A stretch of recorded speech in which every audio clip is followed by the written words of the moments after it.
पारादीप सरकारी उच्च विद्यालय गौतमडे बंधु मिलन उत्सव बंधु मिलन नूतन वर्षर बंधु मिलन आमर जेहेतु डिसेम्बर मासर शेष समय 1983 मसीहा बैचर आज हूँ बंधु मिलन। आज आसतु बंधु मिलन किपर बंधु मिलन विषय बंधु मान आम कि आलोचना रखा जाना कि 1983 बैचर बड़ भाई मानकर आज बंधु मिलन ये बंधु मैंने आमको सामिल कर बंधु मान बहुत बहुत धन्यवाद। बंधु मान कहवा मुताबक तो आम बंधु मिलन विषय वस्तु टी रखा आसतु आज बंधु मिलन किसी चर्चा रखा।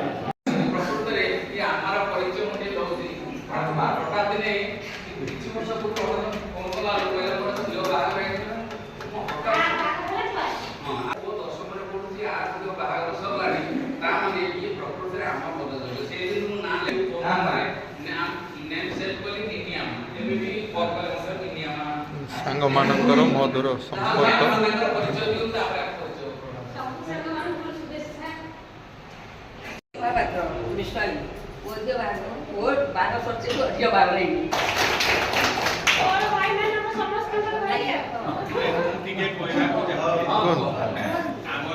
पांच भाई नुहे आमर ये होउछन 6 भाई माने आंकु दिया आइछि आमकर फैमिली रो पूरा भगवान तुल्य रो हम सब केस से आसी के आमर खिया मिस्टर कांदे अच्छा अच्छा ओ भाई के स्वागत लाली भाई के स्वागत।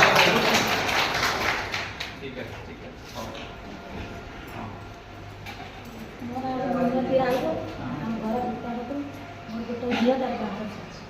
मिनती हमरा मिनती कथा समझते मु चिनी पर मु सेमे रिपीट करछि कारण सुनी मु रिपीट करछि मिनती हां मन रखिले आ करिवे प्रमेय विश्वास गुरु जाने चिनी पाबो नहीं नहीं मु एक्चुअली अबे भाई हम यूट्यूब पे जा पासे आओ ए नहीं मेरा तो सब लेता तो बैचलर पिला मैड बैचलर ए जे कथा के ना सामान्य की कथा होरी के साथे को जय जगन्नाथ कोई प्रमोद प्रधान मो स्त्री तो इति मोर दी झियो गोटे पुओ गोटा अनमैरिड अछि तीटा जो मैरिड आ एति बिजनेस करछि टुकड़ा टुकड़ी आ ठीक है ओके मु श्री अक्षय कुमार तराई ग्राम विश्वाणी मोर दुई पुओ मु आसी मस्त्री आसी का दे विशेष हां टेक किया हां ठीक है हैं अबे ये मेरा हां वो अबे बार जरूर बा जो दिला के उगार कर दे तू का से बस ए इति बोलू आओ अपर भाउजो को नमस्कार 10-15 सौदा ले दे विशेष से वस्तु तीन जियो गोटे पुओ भाउजो ठिया हम तो टिके बाहर का मैं भाई तीन जियो बाहर पे हां रागल सुना गौरवनी आसुती आओ सांगे रे कि आपण सुइला बोली अच्छा नाते बड़ तापरे हां ठीक है समझन अशोक कुमार सेठी मोर बीको लगे एच आ बड़ बड़ बैलेंस वाला आता गौरवनी आसुती गौरवनी आसुती युधिष्ठिर पारिक थिले से हजार हजार कोटी टंकार मालिक थिले एवं अखंड प्रतिभार अधिकारी थिले सी जेतले मले मरिबा पूर्व शेष लाइन से लिखि जाइथिले बोधे हम भितर किछि जण जानिथिबे जे मु जीवन रे अनेक संपत्ति प्लव कली अनेक प्रतिपत्तिर अधिकारी हेली एवं यथेष्ट क्षमता मो हाथ में किंतु प्रकृति जीवन संज्ञा हूँ शेष जीवन में मु गोटे मेसीन भितर जोटा कि मेसीन चारिपटे नाली नील सबुज ये जो लाइट जलुची से मेसीन भितर मो शरीर अच्छी समस्त जीवनर अंतिम समय निश्चिंत आसीबो एवं जी जहाँ निज जीवन अर्जन करिछे ताकू केबे कोनसी परिस्थिति नहीं जीवेनी जेमती लंगड़ा हाइटी आसले सेमती एक्जाक्टली लंगड़ा हाइटी जीवे जदि कि पूरी स्वर्गद्वार बोधे भावुचे हम सांग मान अनेक जाइए पूरी स्वर्गद्वार से अवस्था शरीर में अग्नि संयोग करा जाए ତେଣୁ ଏହା ହେଉଛି ଭାରି ନିରାଟ ସତ୍ୟ। ଏ ଜୀବନ ଇଏ ସତ୍ୟକୁ ଆକ୍ଚୁଆଲି ଆମେ ମଣିଷ ତେଣୁ ମାୟାରେ ବେଳେବେଳେ ବାନ୍ଧି ହେଇଯାଉଛେ, ଭାବୁଛେ ଯେ ଜୋତା ପୋଷାକ ମୋବାଇଲ ପ୍ରତିପତ୍ତି ଗାଡ଼ି ଇଏ ସବୁକୁ ନେଇକି ଆମେ ମାନେ ତଥାକଥିତ ଯେଉଁ ଘମଣ୍ଡ ଦେଖାଉଛେ ଚାଲିଛି କିଛି ନୁହଁ। ଗୋଟିଏ ଆକ୍ସିଡେଣ୍ଟ ଗୋଟିଏ ବତ ଗୋଟିଏ ବ୍ରଣ ହେଲେ ସେଇଟା କ୍ୟାନ୍ସରରେ କନଭର୍ଟ ହେବ ଏବଂ ସମସ୍ତ କୋଟି କୋଟି ଟଙ୍କା ନିଜ ପାଖରେ ଥିବା ସେଇ ବ୍ରଣ ଯୋଗୁଁ କ୍ୟାନ୍ସର ଯୋଗୁଁ ସବୁ ଚାଲିଯିବ। କିନ୍ତୁ ସମସ୍ତଙ୍କର ମତାମତରେ ଏକାଠି ଚେଷ୍ଟା କରିବା ସେ ସବୁ ଯେତିକି ବଞ୍ଚିଛେ ନିହାତି ଏକାଠି ହେବା। ଏହା ହେଉଛି ମଣିଷ, ଏହା ହେଉଛି ପ୍ରକୃତରେ ଲୀଳା ଏବଂ ଭଗବାନ ସୃଷ୍ଟିରେ ସେ 5ଟି ଆଙ୍ଗୁଳି ଦେଇଛନ୍ତି, କେହି ସମାନ ନୁହନ୍ତି। କିନ୍ତୁ 5ଟି ଆଙ୍ଗୁଳିକୁ ଯଦି ମୁଠେଇ ଦେବା ତାହା ହିଁ ଗୋଟେ ଜିନିଷକୁ ହୋଲ୍ଡ କରିବ ବା ଏବଂ ଶକ୍ତିଶାଳୀ ହେବ ଏବଂ ତା ଦ୍ୱାରା ଆମେ କିଛି ବହୁତ କିଛି କାର୍ଯ୍ୟ କରିପାରିବା। ତେଣୁ କଥା ହେଉଛି ଇଏ ତଥ୍ୟ, ଇଏ ଭାବ, ଇଏ ମାନସିକତା, ଇଏ କନସେପ୍ଟ ଇଏ ସମସ୍ତଙ୍କ ଭିତରେ ରହିବା ଉଚିତ। ତ ସମସ୍ତ ଅତିକ୍ରାନ୍ତ ବୟସରେ ପହଞ୍ଚିଲେ କାହାକୁ ଅଧିକା କହିବାଟା ମୋର ଗୋଟେ ମାନେ ବାହୁଲ୍ୟ ହେବ ବା ଦୁଷ୍ଟତା ହେବ ବୋଲି ମୁଁ ଭାବୁଛି। ନୂଆ ବର୍ଷର ଆଗମନରେ ସମସ୍ତଙ୍କୁ ଶୁଭେଚ୍ଛା ଅଭିନନ୍ଦନ। ଭଗବାନଙ୍କ ନିକଟରେ ପ୍ରାର୍ଥନା କରୁଛି ଭଗବାନ ସମସ୍ତଙ୍କୁ ଭଲରେ ରଖନ୍ତୁ। ନୂଆ ବର୍ଷ ସମସ୍ତଙ୍କ ପାଇଁ ସୁଖ ମଙ୍ଗଳମୟ ହେଉ। ସମସ୍ତେ ଧୁମଧାମରେ ନୂଆ ବର୍ଷକୁ ଏନ୍ଜୟ କରନ୍ତୁ। ଆଜି ଆମର ଏ ଯେଉଁ ବନ୍ଧୁମିଳନ ଉତ୍ସବର ସାଥୀ ସଭାପତି ତଥା ସଂଯୋଜକ ମଧ୍ୟ ସାଙ୍ଗମାନେ ବଡ଼ ଭାଇମାନେ ସାନ ଭାଇମାନେ ଏବଂ ସାଥିରେ ଆସିଥିବା ଛୋଟ ପିଲାମାନେ ପୁଅମାନେ ଝିଅମାନେ ଆଜି ଯାହା ହଉ ବହୁ ଦିନର 40-42 ବର୍ଷର ବ୍ୟବଧାନ ପରେ ଆମେ ଆଜି ଯେଉଁ ଗୋଟେ ବନ୍ଧୁମିଳନ ଉତ୍ସବ ପାଳନ କରୁଛେ ବା ପାଳନ କରିବା ପାଇଁ ପ୍ରୟାସ କରିଛେ ସେଥିପାଇଁ ବହୁତ ବହୁତ ଧନ୍ୟବାଦ। ଯେଉଁ ବନ୍ଧୁମାନେ ଏହାକୁ ଉଦ୍ୟମ କରି କରିଛନ୍ତି ଆଉ ଯେଉଁ ଭାଇମାନେ ଏଠି ଆସି ସମସ୍ତେ ସହଯୋଗ କରିକି ପ୍ରୋଗ୍ରାମକୁ ସଫଳ କରିଛନ୍ତି ମୋ ତରଫରୁ ମୁଁ ସମସ୍ତଙ୍କୁ ଧନ୍ୟବାଦ ଦେଉଛି। ଏ ପରିଣତ ବୟସରେ ଟିକେ ଖୁସି ମନେଇବା ପାଇଁ ଜୀବନର ମାନେ ଶେଷ ପର୍ଯ୍ୟାୟରେ ବା ଆଉ 2-3 ବର୍ଷ ପରେ ଦରକାର ପଡ଼ିଲେ ଆମ ସାଙ୍ଗରେ ବି ସେୟାର କରିବା ପାଇଁ କେହି କୁଆଡ଼େ ଆସିପାରିବେନି। ବନ୍ଧୁ ସୁରେଶ ଯାହା କହିଲା ଆମେ ଏ ପ୍ରୋଗ୍ରାମକୁ ବଳବତ୍ତର ରଖିବା। ପ୍ରତିବର୍ଷ ଦରକାର ପଡ଼ିଲେ ସେଇ ଜାନୁଆରୀ ହେଉ ବା ଡିସେମ୍ବର ହେଉ ଯେକୌଣସି ମୁହୂର୍ତ୍ତରେ ହେଉ ବା ଆମେ ପ୍ରତିବର୍ଷ ଏ ଜିନିଷ ମେଣ୍ଟେନ୍ କରିବା। ଆମେ ସମସ୍ତେ ସମସ୍ତଙ୍କର ସେଇ ମାନସିକତା ରହିବା ଦରକାର। ତେଣୁ ମୁଁ ଆଉ ବିଶେଷ କିଛି କହୁନି, ଅନ୍ୟ ସାଥୀମାନେ ଅଛନ୍ତି ଯେ ଯାହା କହିବେ। ଶେଷରେ ସମସ୍ତଙ୍କୁ ଅନୁରୋଧ କରୁଛି ସମସ୍ତେ ଠାକୁରଙ୍କ କୃପାରୁ ଭଲରେ ରୁହନ୍ତୁ, ଦୀର୍ଘାୟୁ ରୁହନ୍ତୁ, ପାଖାପାଖି 100 ବର୍ଷ ବଞ୍ଚନ୍ତୁ, 100 ବର୍ଷ ବଞ୍ଚନ୍ତୁ ଏବଂ ଏ ପ୍ରୋଗ୍ରାମକୁ ସଫଳ କରିବା ପାଇଁ ସମସ୍ତେ ପ୍ରୟାସ କରନ୍ତୁ। ସମସ୍ତଙ୍କୁ ଧନ୍ୟବାଦ। ଏତିକି ମୁଁ ବକ୍ତବ୍ୟ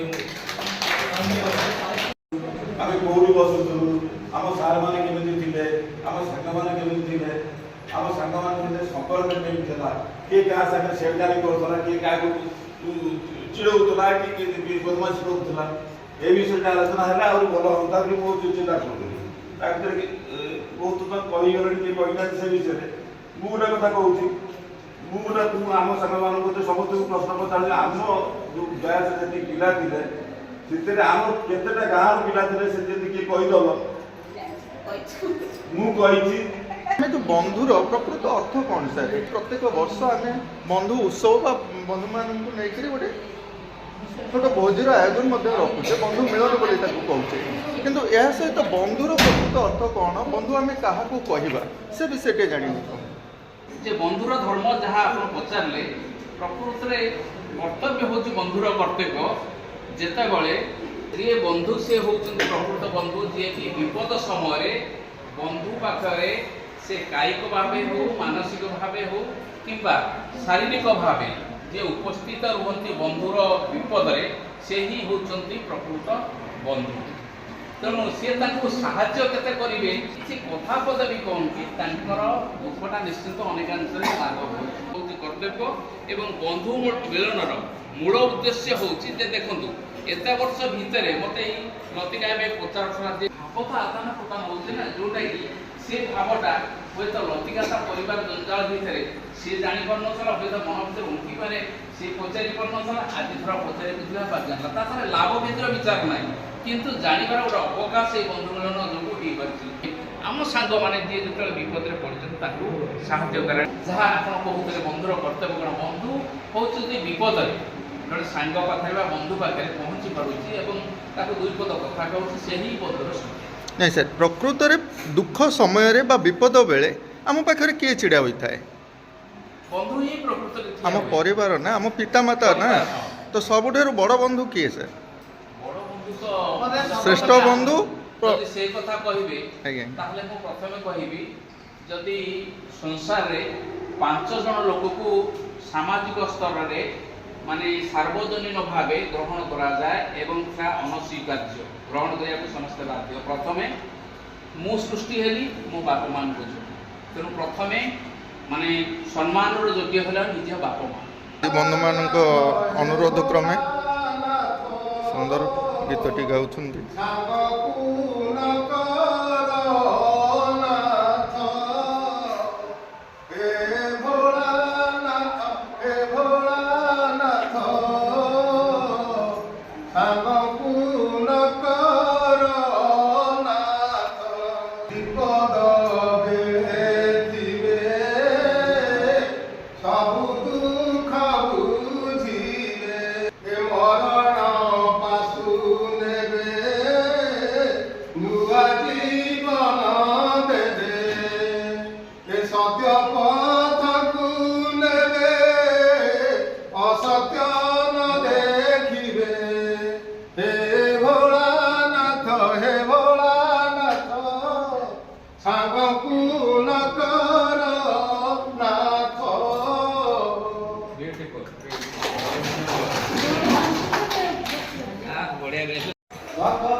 ছাত্র জীবনর যে খুশি সময় আজ্ঞা ସବୁଠାରୁ ବହୁତ ଖୁସି ବା ସୁଖର ସମୟ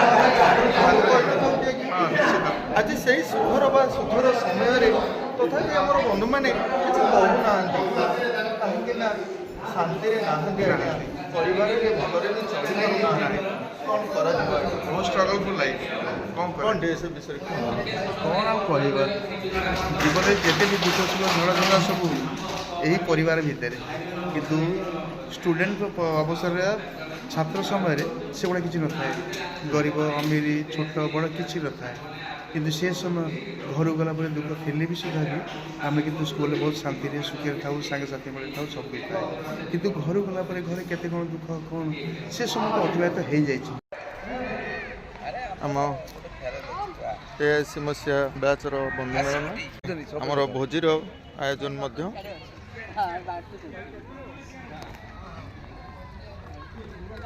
ଆମ school Paradip port government high school ବୁତୁମୁଣ୍ଡାଇ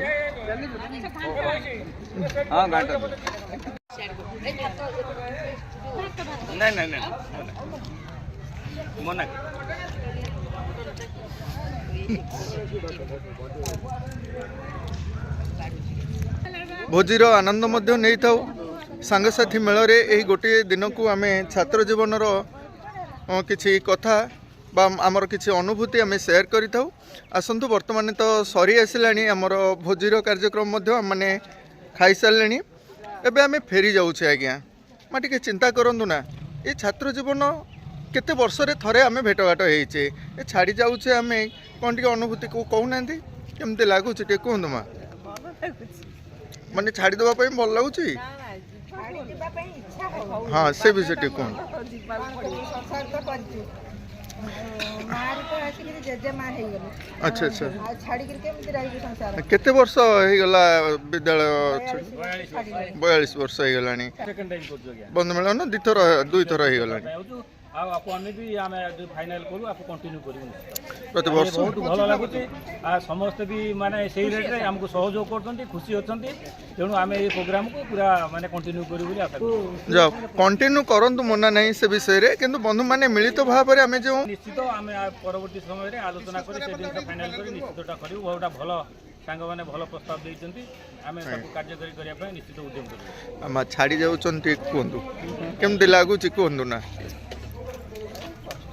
କଷ୍ଟ ଲାଗୁଛି କିନ୍ତୁ ସାଙ୍ଗମାନଙ୍କୁ ଛାଡ଼ିକି ଯାଉଛି। ଏତେ ବର୍ଷ ପରେ ଦେଖା ହେଇଛି ମାନେ ସେଇଟା ଆମେ ମାନେ କହିପାରିବୁନି, ମାନେ ଭାଷାରେ ପ୍ରକାଶ କରିହେଉନି। ଆଜ୍ଞା ମା, ବହୁତ ବହୁତ ଧନ୍ୟବାଦ। ସାର୍ ଟିକେ କୁହନ୍ତୁ କେମିତି ଫିଲ୍ ହେଉଛି? ଆମର ତ ଏଇ ବର୍ତ୍ତମାନ ବନ୍ଧୁ ମିଳନର ଶେଷ ସମୟ, କେମିତି ଲାଗୁଛି? 42 ବର୍ଷ ପରେ ଯେଉଁ ଭେଟ ହେଉଛି, ତା ପୂର୍ବରୁ ଥରେ ଭେଟ ହେଇଥିଲା 2008 ମସିହାରେ। ସେଇଟା ଆମକୁ ବହୁତ ଖୁସି ଦେଇଥିଲା, କିନ୍ତୁ ଆ ପ୍ରକାରାନ୍ତରେ ଏଇ ଯେଉଁ ବହୁତ ଅନ୍ତର ହେଇଗଲା, ସେଥିରେ କେହି ଯୋଗାଯୋଗ ସହଯୋଗ କରୁନଥିଲା ଭେଟଘାଟ ପାଇଁ। ଯାହେଲେ ଭେଟଘାଟ ହେଇଛି, ସମସ୍ତେ ବହୁତ ଖୁସି, ସମସ୍ତେ ଆଗ୍ରହ ସହ ନିଜ ପରିବାର ସହ ଆସୁଛନ୍ତି। କିଏ ପୁଅ ବୋଉକୁ ଧରିକି, ନାତି ନାତୁଣୀକୁ ଧରିକି ବି ଆସିଛନ୍ତି। ସେଇଭଳିଆ ସ୍ଥିତିରେ ଆମେ ପହଞ୍ଚିଛୁ। ସମସ୍ତେ ଚାହୁଁଛୁ ଏଇଟାକୁ ଆମେ କଣ୍ଟିନ୍ୟୁ କରି ରଖିବୁ। ଫ୍ୟୁଚରରେ ଯାହା ସାଙ୍ଗମାନଙ୍କ ସୁବିଧା ଅସୁବିଧା ହେବ ଆମକୁ ଠିଆ ହେବ। ଆଜ୍ଞା ଆମେ ଯାହା ଆଶା କରିନଥିଲୁ, ଆମେ ସବୁ ଏଇ ଯେଉଁ ପ୍ରୋଗ୍ରାମ କରିବା ପାଇଁ କେତେ ଜଣଙ୍କ ସାଙ୍ଗ ପିଲାଙ୍କ ଘରକୁ ଯାଇ ଭେଟିଥିଲୁ, କିନ୍ତୁ ଆଶା କରିନଥିଲୁ ସିଏ ଆସିବେ ବୋଲି। ତାଙ୍କର ଯେଉଁ ପରିସ୍ଥିତି ଜଞ୍ଜାଳ ଭିତରେ ଅଛନ୍ତି, ଆଶା କରିନଥିଲୁ। ବହୁତ ବହୁତ ଧନ୍ୟବାଦ ସେମାନଙ୍କୁ। ସେମାନେ କେଉଁ କମ୍ୟୁନିକେସନ୍ ଗ୍ୟାପ୍ ଭିତରେ ଅଛନ୍ତି, ତା ସତ୍ତ୍ୱେ ବି ଆସି ସହଯୋଗ କରିପାରିଲେ। ତେଣୁ ଆମ ମନୋବଳ ବଢ଼ିଯାଇଛି।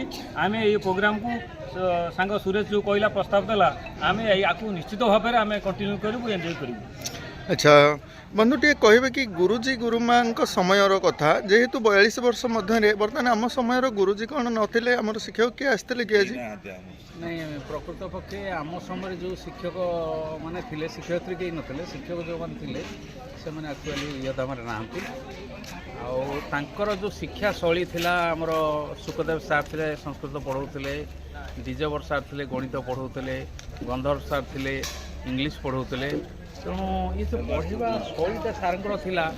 ଏବେ ବି ମନେ ପଡ଼ିଲେ, ମାନେ ଆମର ମ୍ୟାଥ୍ ସାର୍ ପଢ଼ାଉଥିଲେ, ଦ୍ୱିଜବର ସାର୍, ଗୋଟେ ସର୍କଲ୍ଟା ସେ କରିବେ, ମାନେ ଯଦି ସେଣ୍ଟରରୁ ଯଦି ମାପିଦେବେ, ମାନେ ରେଡ଼ିୟସ୍ଟା ଇକ୍ୱାଲି ପୁରା ରହିଥିବ, ମାନେ ଖାଲି ଚକ୍ରେ, ମାନେ ୱିଦାଉଟ୍ ମାନେ ମେଜରମେଣ୍ଟ ମଧ୍ୟ ତାକୁ ଭାରି ସୁନ୍ଦର ଭାବେ କରନ୍ତି। ଏବଂ ତାଙ୍କ ଏକଦମ ପର୍ଟିକୁଲାର ଗୋଟେ ଗୋଟେ ଯଦି ୱାର୍ଡ ରେଫରେନ୍ସ ଆସିବ, ତାହେଲେ ବହୁତ ମାଡ଼ଦଣ୍ଡ ଦିଅନ୍ତି।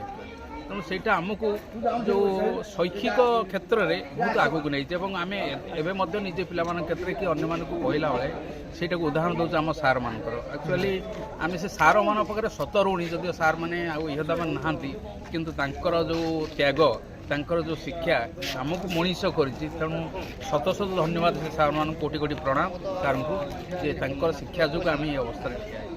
ଆଜ୍ଞା ବହୁତ ବହୁତ ଧନ୍ୟବାଦ। ଅନୁଭୂତି ଆଜ୍ଞା ବହୁତ ଭଲ ଲାଗୁଛି, ଆକୁ କଥାରେ ବି କହିହେବନି। କାରଣ ଦୀର୍ଘ 42 ବର୍ଷ ପରେ ଆମେ ଯେତେବେଳେ ଏକଜୁଟ ହେଉଛୁ, ନାହିଁ ନଥିବା ଖୁସି ଅନୁଭବ କରୁଛୁ।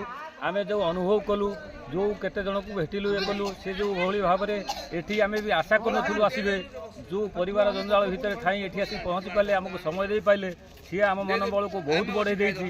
ଯେ ଆମେ ଯାହା ଭାବିଥିଲୁ ଏଇ ବର୍ଷ କରିବୁନି ବୋଲି, କିନ୍ତୁ ଆମେ ଭାବି ନେଇଛୁ ୟାକୁ ଆମେ ବଞ୍ଚିଥିବା ପର୍ଯ୍ୟନ୍ତ ଏ ପ୍ରୋଗ୍ରାମକୁ ନିଶ୍ଚିତ ଭାବେ କରିବୁ ଏବଂ କରିବୁ। ସେଥିପାଇଁ ଆମେ ସମସ୍ତେ ପ୍ରୟାସ କରୁଛୁ। ଯାହା ହଉ ଆଜି ବନ୍ଧୁ ବହୁତ ସୁନ୍ଦର ଗୀତଟିଏ ଗାଇଥିଲେ। ଭିତରେ ତ ଆଜି ଯେଉଁ 42 ବର୍ଷ ପରେ ଯେଉଁ ଆମର ଭେଟଭାଟ ହେଲୁ ସବୁ, ଯାହା ହଉ ବହୁତ ଖୁସି ଲାଗିଲା। ଆଉ ଯେଉଁ ଭାଇମାନେ ଆମର ନିରଞ୍ଜନ ସାମଲ କି ଆଉ ଶଶିକାନ୍ତ ପରମାଣିକି ଆଉ ପ୍ରକାଶ ଦାସ, ଏମାନେ ସବୁ ରହିକିରି ଉଦ୍ୟମ କଲେ, ବହୁତ କିଛି ଭଲ ଲାଗିଛି। ଆମେ ଆଶା ରଖୁ ବଞ୍ଚିତ ହେବା ଯାକେ ଇଏ ଜୀବିତ ରହୁ। ତେଣୁ ସମସ୍ତେ ଆସ୍ତେ ଦିନେ ଦିନେ ପଳେଇ ଯିବା ଏ ସଂସାରର ମୋହମାୟା ଛାଡ଼ିକିରି। ତେଣୁ ଆଉ ମୁଁ କ'ଣ ଅଧିକା କହିବି, ତେଣୁ ବହୁତ ଖୁସି ମୋତେ ଲାଗିଛି। 42 ବର୍ଷ ଭିତରେ ଆପଣଙ୍କର ସବୁ ବନ୍ଧୁ ଅଛନ୍ତି, ଆସିଛନ୍ତି ନା କିଛି ବନ୍ଧୁ? ଆମର କିଛି ବନ୍ଧୁ ଆମର ଏକ୍ସପାୟାର କରିଗଲେଣି। ଆଚ୍ଛା, ଆଉ କିଛି ବନ୍ଧୁ ଆମର ଆସିନାହାନ୍ତି। ଦେହ ପା ଖରାପ ମଧ୍ୟ। ଦ୍ୱିତୀୟ ପର୍ଯ୍ୟାୟରେ ଆମେ ଚାହିଁବୁ କେମିତି କ'ଣ ଆମର ସଂଗଠିତ କରିବୁ। ଆମର ସ୍ୱତନ୍ତ୍ର ଗୋଟେ ପାର୍ଟି ରହିବ, ଯେ ପାଣ୍ଠିର ବ୍ୟବସ୍ଥା କରାଯାଉଛି। ତେଣୁ ଏମିତିଆ କରି ଆମେ ସଂଗଠନକୁ ଚଲେଇ ରଖିବୁ ବଞ୍ଚିତ ହେବା ପର୍ଯ୍ୟନ୍ତ। ଆଜି ଆମେ ଯେଉଁ ପାରାଦୀପ ଭୁତୁମୁଣ୍ଡାଇ ହାଇସ୍କୁଲରେ ଶପଥ ଭଳି ନେଇଛୁ ଆମେ ତାକୁ ଜୀବିତ ରଖିବୁ। ବହୁତ ବହୁତ ଧନ୍ୟବାଦ ସାର୍। ସାର୍ ନମସ୍କାର।